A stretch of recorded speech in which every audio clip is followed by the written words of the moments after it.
Thanks to everyone who's joined us today. It's my great pleasure to welcome Anind today, who is the Dean of the University of Washington's iSchool.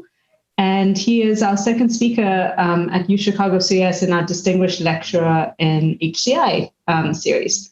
So I'm particularly thrilled because the last time I asked Anind to participate in a speaker series, he was in the middle of a cross-country move because he moved from Carnegie Mellon University, where he was also a professor and the director there of the Human-Computer Interaction Institute. I could go through the rest of his accolades and all the other places that he's worked at, but that would take up the whole seminar. But I will say that Anind is famous for his work in context-aware computing, where basically he helped us understand how to teach computational processes to recognize the context they're in and how to respond to those contexts. And today he's going to speak to us about how he's applied those approaches to the health context. So without further ado, I'd like to turn it over to Anind. Take it away, Anind. Thanks, Marshani. Thank you all for joining today. I wish I could be with you in Chicago giving this talk. I was really looking forward to it, but hopefully there'll be a time in the not too distant future where I'll be able to do that. So today I wanted to talk to you about some work that my research group has been doing in trying to leverage and understand people's behavioral routines to try and understand their health conditions. And so when I talk about routines, what am I talking about? I'm really talking about, you can look at this comic on the screen, the set of things that we do over a period of time. So in this case, it's over a course of a day. Someone gets up, they go to the bathroom, they take a shower, they go downstairs, have some breakfast, and then carry on through the rest of their day. And so routines have activities that we perform, members. They occur in a particular sequence, but that sequence can be out of order. I might, have breakfast once I get to school rather than having breakfast before I leave for school. The activities can last a sort of ideal duration or have a regular duration, but then that may change in different times. And I think the thing that for me that's most exciting about routines is seeing how can we leverage the routines as a computational resource for understanding more about people and in particular their health conditions. Some past work we've done easily a good 15 years ago was really successful at showing how deviations to a family's routine are actually really stressful for parents of young kids. You wake up in the morning or you wake up in the middle of the night to a child that's sick, how that causes stress throughout the day because it causes sort of a cascading set of deviations. Well, when we suffer deviations or when we deal with deviations, there are both deviations that are planned, like me giving this talk is a planned deviation from my regular schedule, versus an anomalous deviation, something that I'm not expecting. And each one of these routines and deviations, whether they're small or large, regular or anomalous, are really critical for understanding people's different situation, and particularly what I care about is their health situation. There was this really great book, and since then a web visualization that was produced about 3 or 4 years ago called "The Daily Routines of Famous Creative People," and it was really kind of inspiring to me to think about, well, how can you characterize the routines of different people? So the author, the editor who aggregated all this data, went back to look at old texts and old diaries that they found for these various famous people from different walks of life. To get an understanding of how they spent their time. And to me, it was just really fascinating to look at, the patterns that people had in their lives, those that took naps in the middle of the day or early in the day, because that was a nap from 8 to 9 a.m. De Balzac took a nap from 8 to 9. Mozart napped from 3 to 4. Again, these were sort of routines that were generated out of historical documents that were found. But really looking at, well, if you can start to characterize, not at this gross or coarse level of routines, but if you can start to characterize people's routines at a really fine-grained level, what can it tell you about the individual? What can it tell you about their lives? And what can it tell you about how you might be able to improve or adjust what they're doing? So then how do we actually start to collect these routines? Well, we need to start thinking about all of the things that you interact with every day to think about how could we construct knowledge of your routines? Because here we're looking at sleep, creative work, your day job, whatever that happened to be, food and leisure, exercise, and then broadly categorized other activities. So those are fairly coarse-grained, but if we want to get fine-grained information, we need to think about all of the objects that you interact with on a regular basis. So to me, this is fundamentally an HCI problem. This is a question of understanding what people are doing and how they're doing it, and really why they're performing different activities and interacting with different objects. It's a sensing problem. So we need to be able to sense these interactions with the devices around us and objects around us. Those objects have to be imbued with some kind of intelligence to be able to understand what interaction is happening, and the ability to communicate that out, which is not a far cry from many of the smart devices a lot of us have in our homes these days. But they're still relegated to my smart refrigerator or my smart speaker or my smart whatever, as opposed to everything being imbued with this ability. And then the data science and machine learning comes in to really try and extract and learn these routines and their deviations over time. So there was another art project that came out a couple of years ago, about 5 years ago, that was called A Day in the Life of. And they did was they recruited individuals to take a picture of all of the artifacts that they interacted with in a single day. So what you're seeing on the screen here, I don't know if you can read it at the bottom there, but it says, "A Day in the Life of Lauren Spencer King, artist and meditation teacher, 34 years old, in Los Angeles, March 29th, 2015. The book was called Everything We Touch." And here you can see, she's got her clothes over here. She's got some of the stuff I don't even know what it is. She's got the newspaper, she's got her laptop, she's got her phones, shoes, keys. But if you look at here, what you notice is that, and maybe not as surprising for someone who's an artist, but the amount of technology that this person's interacting with is pretty limited. It's pretty limited to just these two devices here, the computer and the phone. Most of what we see over here, there's no computational enhancement. Let's take another look at another example. This one, the text did not come out on the bottom, but this is for a chef in Marrakesh. I don't remember how old this gentleman is, but a chef in Marrakesh, and not surprisingly, all of the middle of the screen is stuff that he uses for food. He gets around on his scooter. Bottom, mostly it's all food stuff. You see a phone in the top left, but really not a lot in the way that's technological in it from any standpoint from which we would normally be able to gather routine information. So there are some significant challenges on how do you even collect information about what people are doing every day when you're limited to people's ability to just interact, or our ability to sense interactions with only the computational aspects of their lives. So why are routines important? I went into this a little bit, but we develop routines. I mean, this comes from years and years of cognitive science literature. It's really showing that we develop routines as humans to reduce our cognitive effort. The less I have to think about what it is I'm going to do when I wake up in the morning means I can put my attention somewhere else. I don't actively think about the activity of brushing my teeth. It's just something I do. I start it, and before I know it, it's over, but because I've been able to think about other things. When I have a deviation or anomaly, I now have to re-exert that cognitive effort, and that causes that extra stress. Particularly if I go out, again, not these days, but pre-COVID, when I would go out of town, which I did fairly regularly, all the things that I was responsible for in my household, I now had to share that with my wife. Whereas before, I never even consciously thought about those activities once they became a routine. Where was my daughter's bow for her viola? I know the 3 places that she leaves it in the house, but my wife, to even try and convey that information when I didn't even really recognize that I had that information, was really stressful for me, but it was also stressful for her because she didn't have the information she needed to get our daughter to orchestra practice when I went out of town. I think that routines are really actionable, as I said before, from a computational standpoint. They tend to be, they can be really long-term. They can be built into our behavior. So that tells us a lot about individuals that we're working with.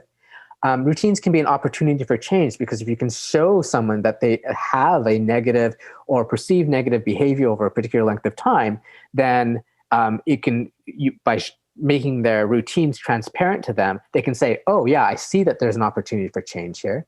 They can also be a barrier for change. The longer lived, the longer worked in a routine is, the harder it is to make a change to that. So it's also useful to understand the sort of our likelihood of being able to have success in making a change, assuming that behavior change is what you're aiming for. So there are really a lot of opportunities here. From a software perspective, our challenge over the past few years that we've been working on is how do we extract these routines and how do we develop a measure of routineness? How routine is somebody's day to day? How routine are we predicting someone's day is going to be? How do you quantify that or calculate it? So I want to talk about, I'll go through just a handful of projects today just to give you a flavor of some of the things that we've been working on. This project's a little bit old. It was done by one of my PhD students at Carnegie Mellon, but kind of set us off on this path of really studying routines. So this project was looking at activities of daily living and senior mental health, in particular seniors who were at risk for mild cognitive impairment, but who had no diagnosis of it. But they were at risk of it because of either family history or because of the comorbidities that they had. So on the screen here, you can see a bunch of different activities that someone who wants to live independently should be able to do. Manage their medicine, communicate with the outside world, balance their finances, make a meal, pretty standard things that many of us are able to take for granted, but when you start having cognitive impairments, it impairs our ability to perform some of these activities. So Matt, my PhD student, Matthew Lee, had looked at a bunch of these different activities of daily living and said, which are the ones that we could sense reliably, given, neither of us come from an electrical engineering background, neither of us had the skill set to build complex technology or new sensing technology. What could we build that was pretty simple that could try and get access to some of these activities that were worth studying? So Matt built a pillbox. He built something that interacted with the individual's phone, and then he built a coffee maker. So we gave participants a pillbox, which from the front side basically looked like a regular day of the week pillbox. You can see a small sensor in black right there. But for the most part, most of the technology was on a second pillbox that was just super glued to the back. So it was kind of you had a pillbox that was double the size, but for the most part looked like your regular day of the week pillbox. Phone, we didn't have to interfere with anybody's phone. We were able to just add a phone sensor in line with the phone connection, a physical hardwired phone connection, which was fine for most of our elders that we worked with because they were not using mobile phones.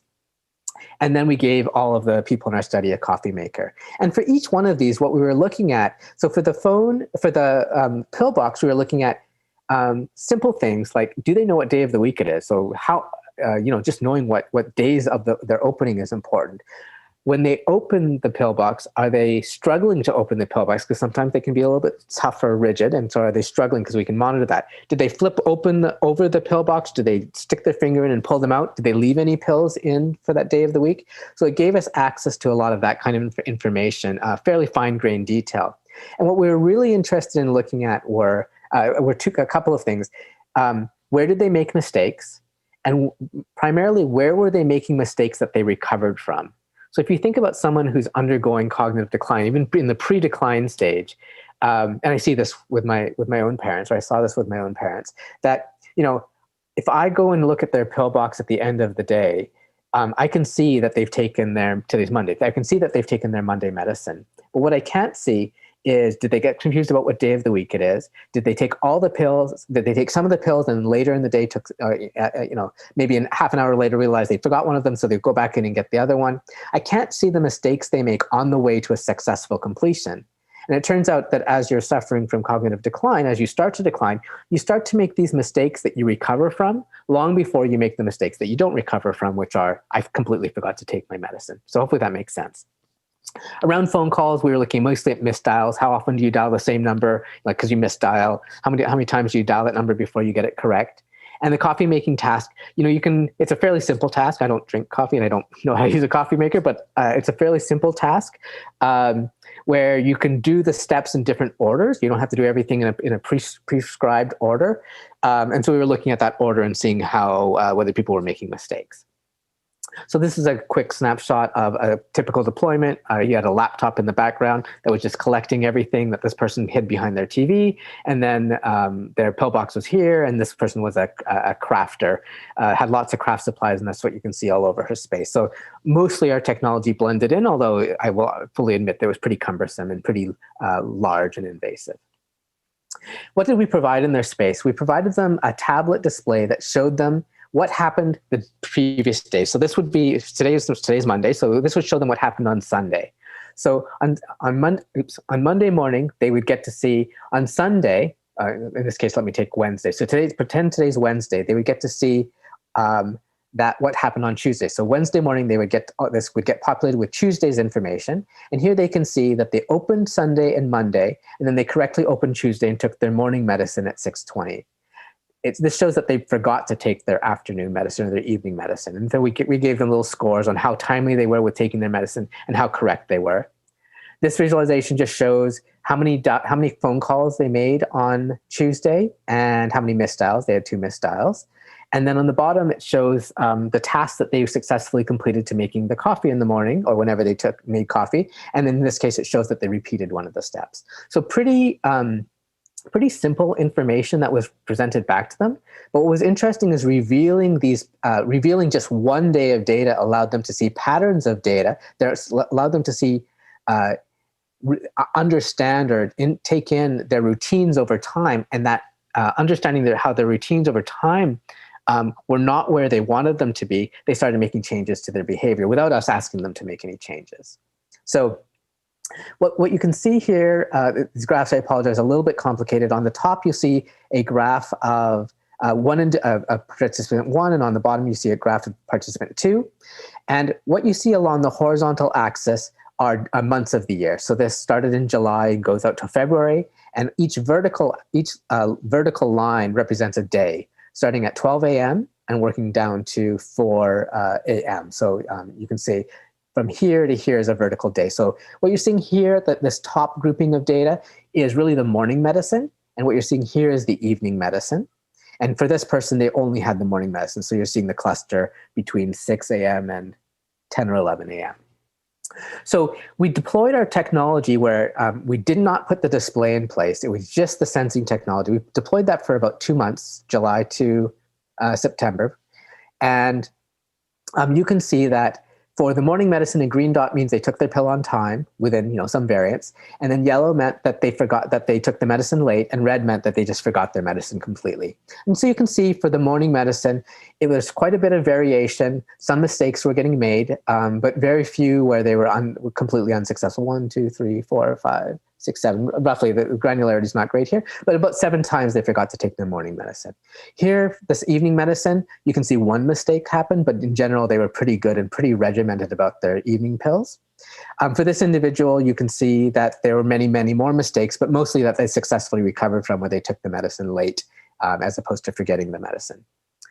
Then in October, we put the display into their space so they could start seeing what did they do just the previous day. They didn't get any historical information other than what happened in the previous 24 hours. And you can see just having that data where they could see, oh, I made a mistake that had a huge impact. Sorry, I should say 2 things. We showed them all of the data that we had collected from them before. And then when we gave them the display, they were only able to see the previous 24 hours. So the combination of showing them their early routine data plus the daily data that they were receiving helped provide a lot of regularity to the medicine taking, as well as reduce the number of mistakes. And even for this participant 2, who had a lot of failures, and a lot of unsuccessful medicine taking, you see that there's no red dots, or early couple of red dots, but no missing, and many fewer late taking of medicine. So clearly, having this displaying these routine information can have an impact on this behavior. And we did the same thing around the other 2, making phone calls and making coffee, and we saw similar kinds of improvements in behavior change.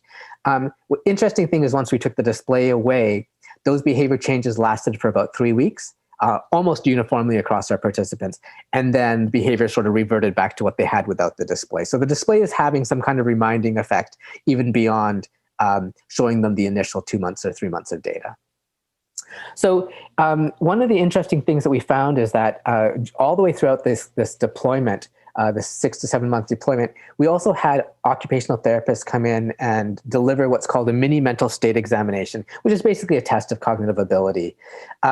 And what we found is that the routines and the mistakes that people were making across these 3 different tasks were very, very highly correlated with their scoring on the mini mental state examination, enough so that we feel comfortable in saying that we can use these in place of the examinations because they correlate so well.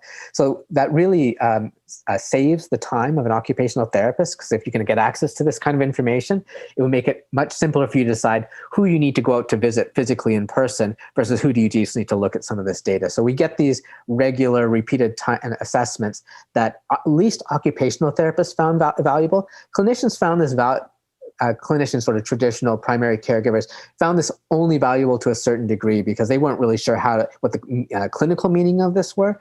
When we worked with gerontologists and occupational therapists, they much more quickly saw the value of this information. So I think there's still some work to be done to help translate this directly to the medical community.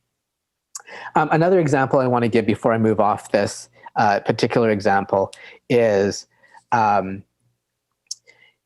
one individual that participated in our study who you can see did pretty well, wasn't really making any mistakes, and was fairly healthy up through November. So he was doing well. In January, he had a bad fall. He was hospitalized and he passed away. What's interesting, because because part of our protocol was not to monitor this in real time, and that was very specifically required by our IRB, is that we wouldn't be responsible for the data because we weren't allowed to monitor the data in real time, is had somebody in the clinical world being monitoring this, you could start to see lots of mistakes, like significant areas where medicine was just not being taken, all of these red dots. And I'm not saying that because the person stopped taking their medicine, that's the reason that they had their fall, but there's clearly some change that happened between November and December where that was impacting this individual's behavior and their ability to take their medicine reliably.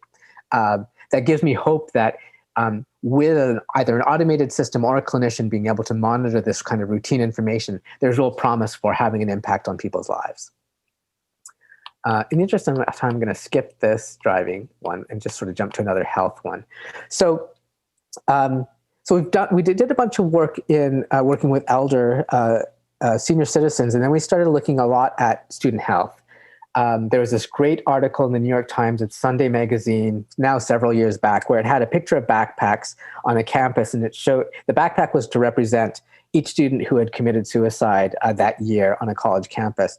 And I don't think I really realized how challenging our students had it with respect to mental health before reading that article. Despite being in academia most of my adult life, I just didn't have an awareness of the challenges that our students face. And so I started thinking about, are there opportunities for us to use routine information to tackle issues of student health? So the first example I want to walk you through very quickly is in the area of substance abuse. And in this case, binge drinking. So 41% of young adults abuse alcohol. That does not mean that they're alcoholics, but it does mean that they drink to excess. There's lots of high rates of alcohol morbidities and comorbidities. There are lots of evidence to show that current interventions are not successful at changing these hazardous use rates, these binge drinking episodes. And so I was approached by a clinician at the University of Pittsburgh Medical Center who said, hey, I've seen some of your work in routines. Do you think you could help us determine when a college student is binge drinking?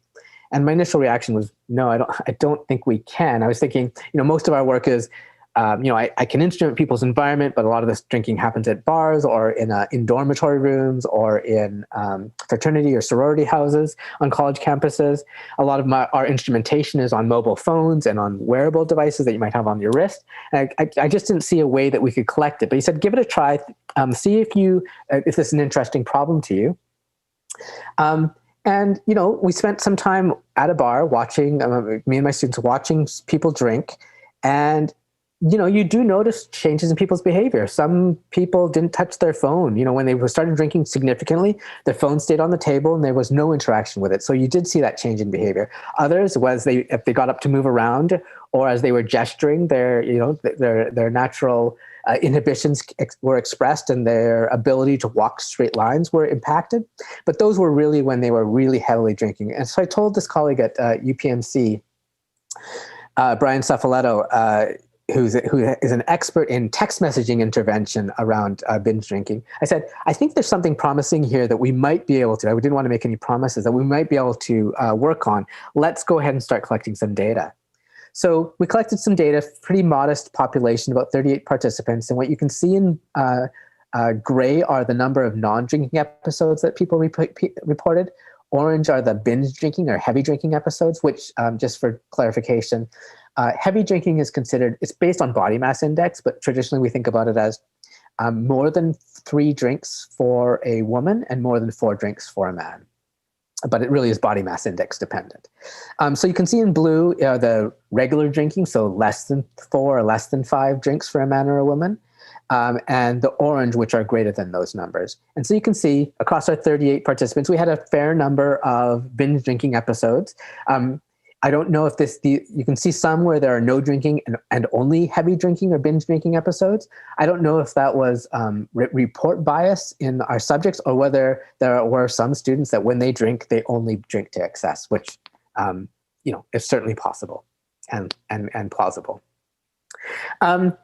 There's a pretty strong prior in terms of being able to detect when a college student is drinking. A lot of it's happening on the weekend. So you can see a lot of the heavy drinking episodes are happening scattered throughout the week, but that sort of hit their peak on Friday, Saturday, Sunday, and they happen between particular hours. I won't say when you think it starts, but it's pretty high around 9 p.m. and continues to be pretty high till about 2 a.m. So there's already a pretty strong prior if you use day of week and time of day. And that's primarily what our text messaging colleague was working with, just sending messages saying, hey, if you're going to be thinking about drinking today, here's things that you should think about to control your drinking episodes. So we collected data from mobile phones and from Fitbit devices, and we were able to identify a number of features. Some of it was, while we did not look at text message content, we did look at that's not fair to say. We didn't look at the words people were typing, but we looked at use of emojis, but we didn't look at any content, other kinds of semantic content that people were typing in their text messages. So it turns out the number of emojis you use changes depending on how much you drink, not you as an individual, but our study population. How people move, that's not too surprising. Whether people move, so some people, like I said, will move a lot. Some people will stop moving completely as they move into a binge drinking phase. But there were a number of signals based on the number of phone calls that they were making, who they were making them to, all of these things that we can sense from a mobile phone, the accelerometer, whether the screen was being turned on, how often it was being turned on, how long were active sessions with the mobile phone, as well as some really simple information we could get from a simple Fitbit, which could look at steps and things like that. So with this, we were able to produce this measure of being able to detect in pseudo real time within 30 minutes that someone was in the midst of a drinking, non-drinking, or heavy drinking episode. So you can see that we're pretty good on the heavy drinking. Obviously, not the hardest thing to do, be able to detect non-drinking. Where we still have a lot of room to grow is in the detecting the drinking episodes. Our goal was to optimize a system that could could detect heavy drinking episodes, because those are the cases where, a student may be so inebriated that they may be making really poor choices, either in what they may do to another person or what somebody else might do to them. And so those were the ones that we were primarily optimizing for. We had built different models that did better on the drinking, but did worse on the heavy drinking, and true positives on the heavy drinking. So, there's lots of ways to spin this kind of data. But I think this is the most accurate way of representing it, because this gave us sort of our best metric for our best measure of detecting heavy drinking episodes. So our latest work is looking at prediction. Can we identify signals in people's behaviors that allow us to predict in advance that they're going to binge drink? Now, this isn't very far in advance. Our clinicians said, could you predict 24 hours in advance? And yeah, our recognition, our prediction ability is pretty much useless 24 hours in advance. And even now, while we're still optimizing this, we're not bad at predicting 1 hour ahead. So with about 85% accuracy, looking at the last 6 hours of data. So it's like here in Seattle, it's 1:30. Let me make it 2 o'clock. So at 2 o'clock, we would be making a prediction of whether the college student would be drinking at 3 o'clock, and we'd be looking at data for the 6 hours before 2 p.m. So by looking at this data, we were able to produce a model that could predict, again, whether a college student was going to binge drink with about 85% accuracy. This holds a lot of promise because there's lots of opportunities to do much better interventions. This is where the clinicians are experts in being able to deliver these preemptive interventions to stop behavior. So on that note, this work is now being integrated into a 5,000-person intervention trial, which we're really excited about, one arm within that trial. We've since launched some work looking at the cognitive effects of marijuana, taking a very, very similar approach. And we're just starting on some work looking at opioid cravings based on our ability to detect this use of various substances. A second project that I will spend just a tiny bit of time focused on is looking at a different aspect of student health. And this is really looking at mental health issues. So these statistics on the left shouldn't be surprised. And as we are facing these pandemic times, I expect all of these numbers to just get worse because of the lack of interaction that we are having with our students, but also that students are having with each other. And the rest of the world. And so these things result in lower academic performance, twice the likelihood of dropping out as a result of high levels of depression, and an increase of suicidality. And so the things that we're really interested in looking at are how lonely are people and whether you can detect signals of loneliness through, again, the smart devices, the objects around them, that they interact with on a daily basis, the ones that we're actually able to detect those interactions with. So around loneliness, depression, sleep, and sleep quality, rather than obviously, because you can get wearables that tell you about how well somebody's sleeping, but how well can you intervene in people's sleep and sleep quality and improving that. And so I'll cut to the chase before I talk about some of the techniques we're using, but we're about 88% accurate at detecting, and I want to be very careful here about what it is we're detecting. For a college student, we have data that we've collected for an entire academic term. We now have 3 years of data from Carnegie Mellon, and this year we're collecting our 4th year of data at University of Washington. So we have about 7 years of data, although some of those years overlap, and some of the students are the same, and some of the students are different because 2 different universities. Within an academic term, by collecting data over the entire academic term, what we can show is that with data from the first half of and really the first 3 weeks of an academic term, we can be about 88%, higher than 80% accurate at predicting whether the student will exhibit a high number of depressive symptoms by the end of the academic term. I said that totally wrong. What I meant was a second number. That's the prediction number, the 75%. So we're 75% accurate at being able to predict someone's end of term depression level using data from the first couple of weeks of the quarters here at University of Washington, semesters at Carnegie Mellon, where we have part of our data from. On the detection front standpoint, which again I will argue detection is not as valuable, though it's still valuable, not as valuable as prediction, we're 88% able to detect depression levels. And so you've got all the data for the entire term and you're making an assessment without requiring the student to fill out manually an assessment or to go see a clinician to get assessed. So it's good. It's not good enough for real clinical practice, but it's still certainly very promising in what we're able to do. And we have similar numbers for loneliness and for some of our work in sleep intervention as well. So I don't have a lot of time left because I do want to open up for questions, but I want to talk a little bit about some of the techniques where we're looking at, where we're trying to innovate in terms of our abilities to identify what should go into these routines. So we've been looking a lot at what we're calling contextually filtered features. So as I described with, a really good feature for detecting depression is your location entropy. How much time you spend in how many different locations. So the greater your entropy, the less time you spend in a greater number of locations is really well correlated with low levels of depression.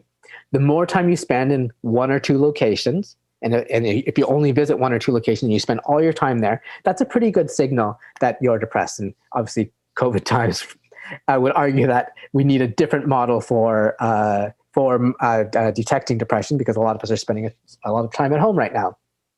But when we have freedom of choice and freedom of ability to move around, that's a really good signal.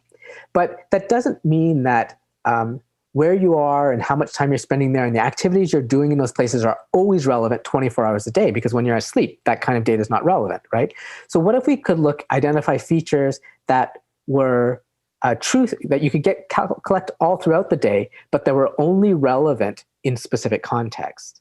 So here we're looking at sleep duration, but we found that sleep duration might only really be valuable on a day when you've had high activity levels and you spent a significant amount of time off campus. That's when sleep duration is a really important feature. So by using these really sort of more specific features, we can hone in better to the signals that are most relevant to the outcome that we care about. So traditional pipeline that we would use was, we'd collect all of our data, in this case, we use association rule mining. We'd split it from a test set and a training set. We'd mine that data. We'd go build rules based off that. Instead, what we've been looking at is, can we identify these contextually filtered features, identify which are the ones that are most correlated with our outcome, in this case, depression, identify those for two different groups, the depressed group and the non-depressed group, historically looking back at the data, and then mine rules for those two groups independently, and then look for rules that are the same within the group and that differ greatly across the group, right? Because those help identify your group at the top or bottom more closely, and also help you distinguish those from those two groups.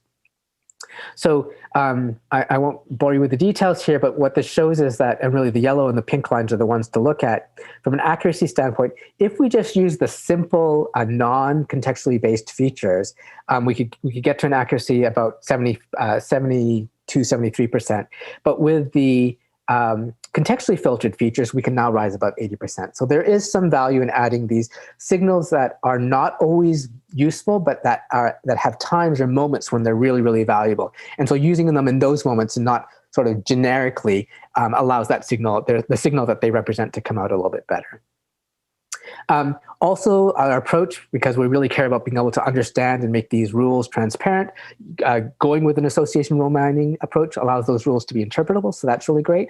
One of the challenges we're having, though, is in seeing whether those rules that we are able to generate from one cohort can then be applied to another cohort. So can we take the models we created at CMU and then apply them to our UW data? Or can we take 1 year of UW data and apply it to the next year of UW data? And what we're finding is that the rules themselves are not transferring very well, but that the whole pipeline transfers well. So that's good to some degree, but our next step is to look and see whether we can get rules and models that will generalize from cohort to cohort, because that's where you can get the big win so you wouldn't have to collect data all over again and retrain, because that's obviously quite painful.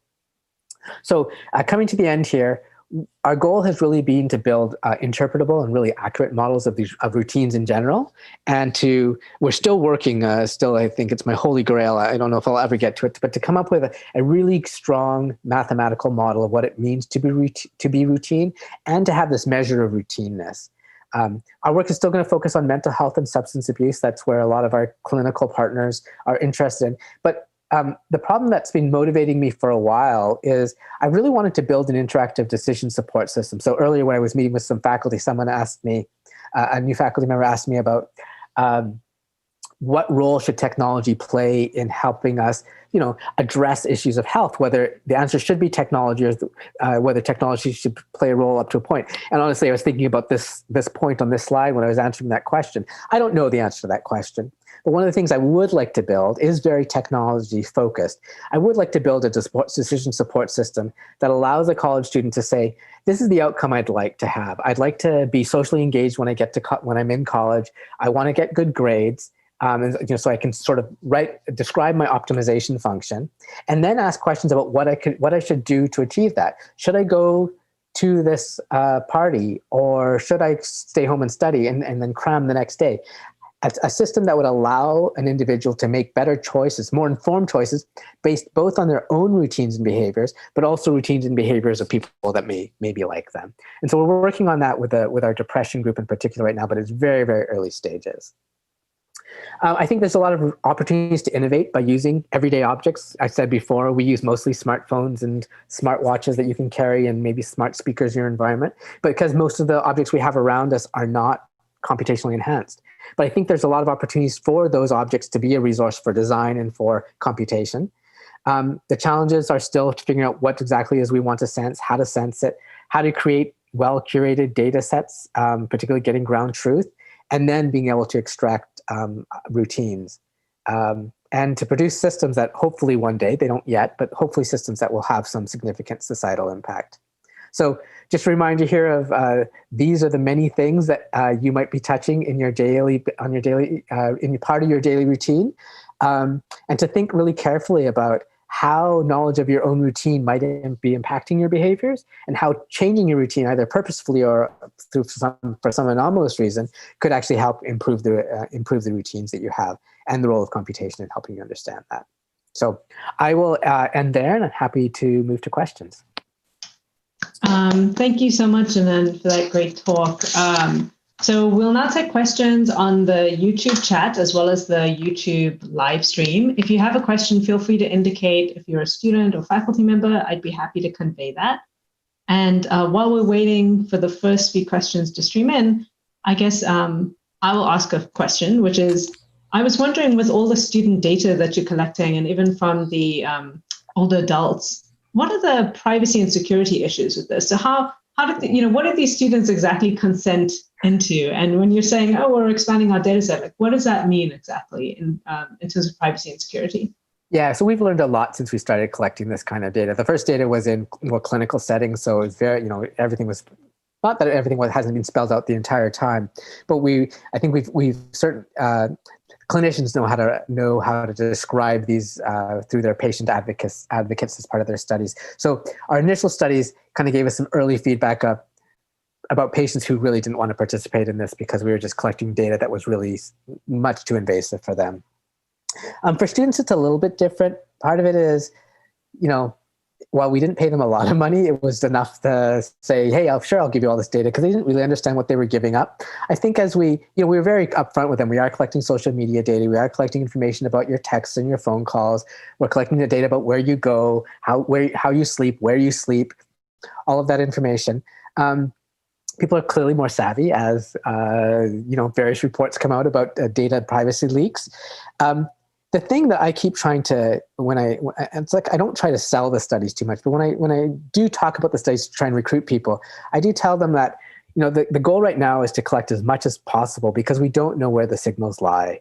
We don't know, I was surprised to see emojis as being an important factor in telling whether somebody's drinking or not. And maybe in hindsight it makes sense, but if I showed you the actual curve, the curve would still be surprising to you in terms of how it has an impact. Turns out that those that use emojis, when you're drinking, your use of emojis increase, but then when you binge drink, your use of emojis decrease. So after the fact, I can describe it, but I wouldn't have understood that was a useful signal. So the goal is collect as much as possible now, understand where the signals are so that we can minimize what data is being collected, and then to have everything that is running to run only on your phone or the data collection device, so it never goes anywhere. Obviously, clear security issues with that, right, because none of our phones are secure. But that's the goal, and I'm still hoping that the promise of the impact we can have is enough to overcome some of these concerns. But first, I don't run my own software on my phone. Right. I don't want to know some of this information. So I fully respect that there are some serious considerations that have to be taken here. Right. Thank you. So we have another couple of questions. So from Heather Zhang, who's a professor here, she asks, as each smart device collects more data on routines, can this knowledge be used to adapt the device behaviors and capabilities? And what would be the significant roadblock against such adaptation? Yeah, so I absolutely think that's the case. I mean, I've been reading, and this is old news by now, but I've been reading a lot of articles trying to get at the details of how all of our cloud providers use artificial intelligence about the loads on their machines to impact how they cool the spaces down, so that they can do it closer to net energy zero in those spaces. And I fully believe that the devices we use, already I know my smartphone it adapts to the way I use it. It's very different than the way my daughter uses her Android phone. My smart speaker has adapted to me and interacts differently with me than it does the rest of my family. I think that there are some real opportunities here for us to do much more than these sort of trivial interaction based augmentations, but really in terms of making suggestions and recommendations, but particularly in interventions in health, with the health behaviors, particularly when they're risky. The second part of that, what's the most significant roadblock? I think it's in doing that translation from understanding what your routine is to being able to say, aha, this is, therefore I'm going to suggest this is your intervention. So a simple case that we're looking at is in sleep hygiene, where we have 15 recommendations from the sleep hygiene experts. And, we narrow those down right away because maybe you don't drink coffee, maybe you don't drink alcohol. So we can get rid of some of them that are not relevant to you. But then we're trying to use your routine behavior over time to say, which of these 13 interventions should we be providing you at this point in the day for the rest of the day? And it's non-trivial. I don't know how to describe it other than to say it's just really non-trivial to say how to pull out the important routines to say which intervention to pick. And that's in a fairly small set of interventions. Right. Great. Thank you. So we have many more questions. So from Yuji Tao, Yuji asks, for mental health sensing, what limitation do you see from mobile phone data? And have you thought about data from wearables, sensors on the body, which may provide you with physiological data that could be more indicative of the person's actual status? Yes. I think I was really biased by the fact that all of those devices tended to be super expensive and not really widespread when we first started this. Now, lots of people still wear Fitbits. Apple Watches are pretty widespread, although not still fairly low penetration. So part of this was looking at how can we collect large, and I'm not here, with our student study, we've collected data from maybe 1,000 students, adding up the 7 years of data. No, maybe about 1,500 students, about 200 per cohort. And so we're still not talking about large sample sizes. And if I had to buy 1,500 Apple Watches or 1,500 devices to give to everybody, that's still really challenging from how do I pay for the student time, the research time, as well as the deployment. So we really relied on things that we just assumed people would have available. Early on in this work, we were buying people mobile phones and buying them phone plans and giving those to them. And fortunately, we don't have to do that anymore. I think maybe we should get back. I mean, your point is absolutely correct in that there are many signals that are available on the new Apple Watch and some of the new Garmin devices that I would love to have, but I just don't know how to get them to enough people to make it worthwhile. So we'll provide you the participant list after this call, and you'll be sending us all an Apple Watch. Wonderful. Okay, so the next question is from Nick Beamster, who's also a faculty here. He's asking, is your work more concerned with discovering relationships, other statistics, like people who have a certain type of routine are more likely to take their medicine, ML or prediction, you slept funny, therefore maybe you missed your medication, or both? It's really both, because I think both have a lot of value in the healthcare world, just as you've described it. I would love to be able to. So what we're working on in depression is saying, what we're working on is I try to identify essentially best practices. So what are the set of routines that people who have had low depression, as measured by the end of this quarter, how do their practices different from those who have high levels of depression, and how do those change over the quarter? Because obviously they change. And so if I can identify things that make something more indicative of one group or the other, then I can say, for the things that you can control, maybe there are opportunities to move someone from a poor performing group to a higher performing group for whatever performance metric you care about. Right. But also looking at that predictive ability, knowing that someone does something means that they're more likely or less likely to do something in the future, also is really useful from a health perspective. So I think the answer is really both. But maybe we should be more focused so that we can make better progress on one of these two. Right. Sounds like you have a lot to do. So continuing with the questions here. So we have Sunny Manduva, who's an HCI grad student and a UX researcher. And they ask, it's very insightful and a great keynote. So how do you ensure the sustained reporting that has to be done by the participants over the long duration of the study in these experience sampling methodology studies, all of these studies are related to health? So basically about the self-reporting. Yes, I think that's a fantastic question. It's one we struggle with constantly. My wife actually had a PhD student who looked at the likelihood that people were going to answer particular questions after you rolled out a study, and then the value that they provided to a machine learning algorithm so that you could figure out which ones were the high signal ones. But again, that requires a whole study of the ESM, the EMA study itself before you can do that. We pay people not ridiculously well, but we pay people well to help keep them engaged. We have a huge body of undergraduate students that are on the phone with our participants saying, hey, you're a little low on your participation. We want to make sure you get your full payment. Can you try and answer these questions? But one of the biggest challenges in this kind of work is getting reliable ground truth. We worry about asking questions too often, not just from a compliance standpoint, but some of our instruments really are only meant to be asked once a month. And if you start asking it more often, they become unreliable.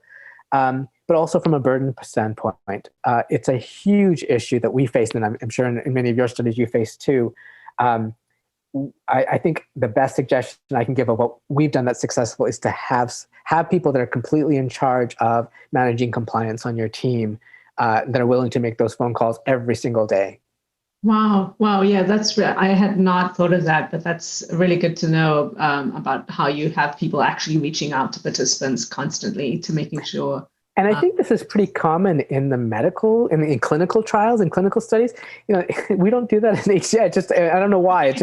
But it is very common there. And so we just stole the idea from them. I can't take any credit for that idea. Okay, well, thanks for giving us all that idea. So moving on to the next question from Sue Zhang, who's actually a student at Stanford visiting us today. And he says, or he or she says, thanks for the great talk. Based on the book about everything we touch, you mentioned that we're mostly interacting with everyday objects rather than technical ones. But in your second and third examples, we're still sensing through mobile phones or similar technological artifacts. And I'm wondering, what is the obstacle to your vision that you shared at the beginning?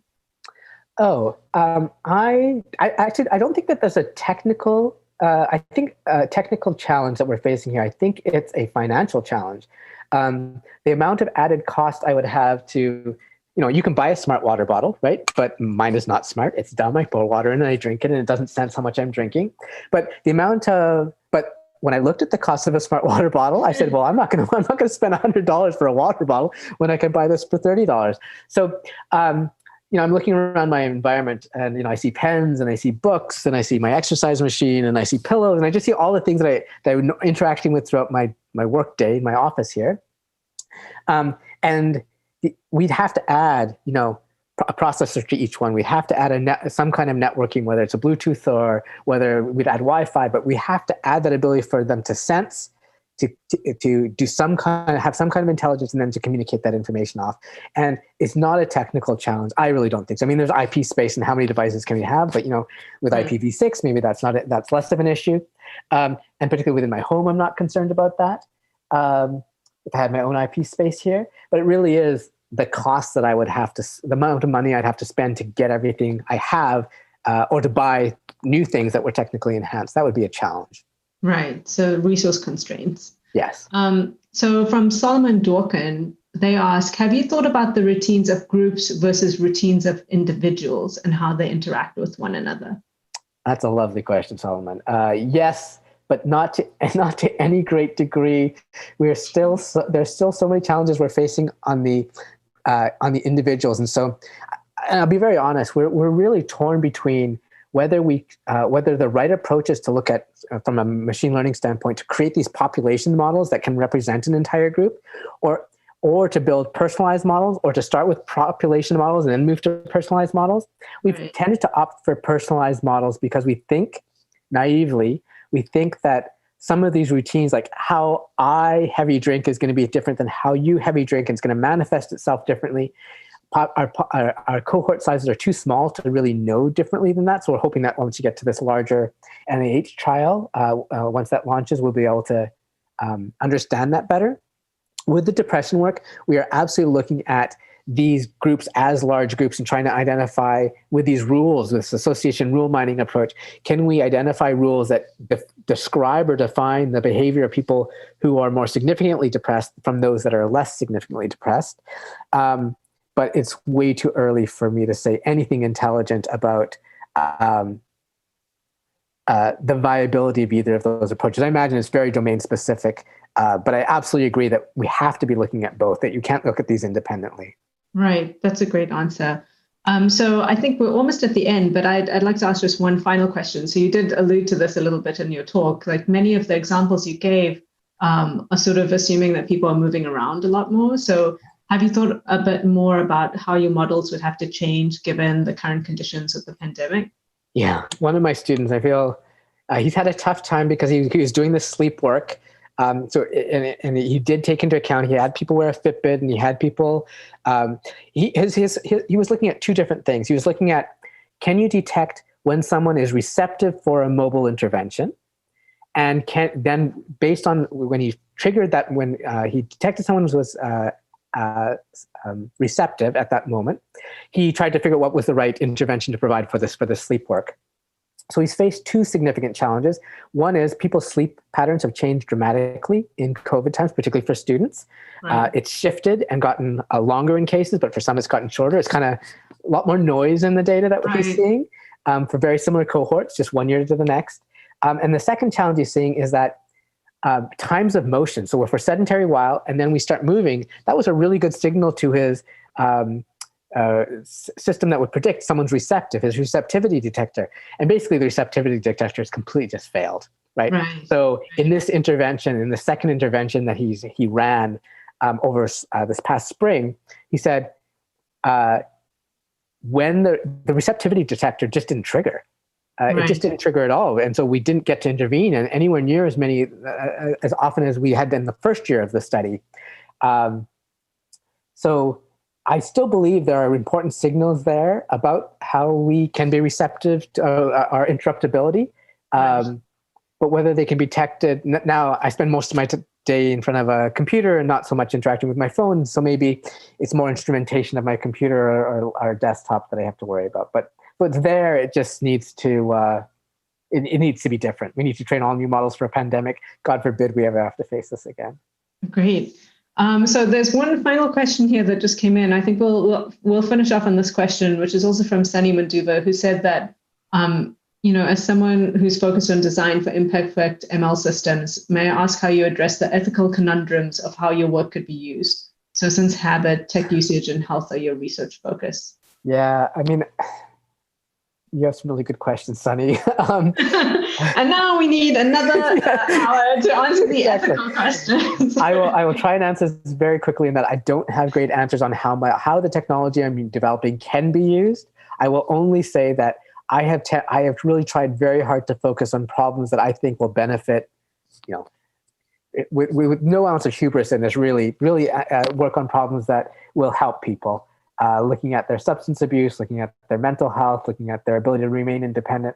My focus has been very strictly on kinds of problems that I think if we solve them can actually help individuals.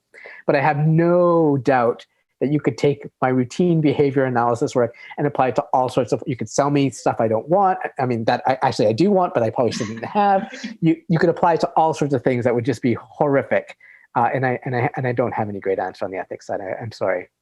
Great. Well, I think that's a great way to end. Aside from you giving us all the Apple Watches, we'll be looking forward to that. But thank you so much, Anind, for visiting with us today at UChicago CS. And we look forward to keeping in touch with you. And thanks again. So I guess I'm the only one that you can hear clapping. Thank you all for coming out. I appreciate it. Okay, great. Thank you so much, Anind. All right. Bye.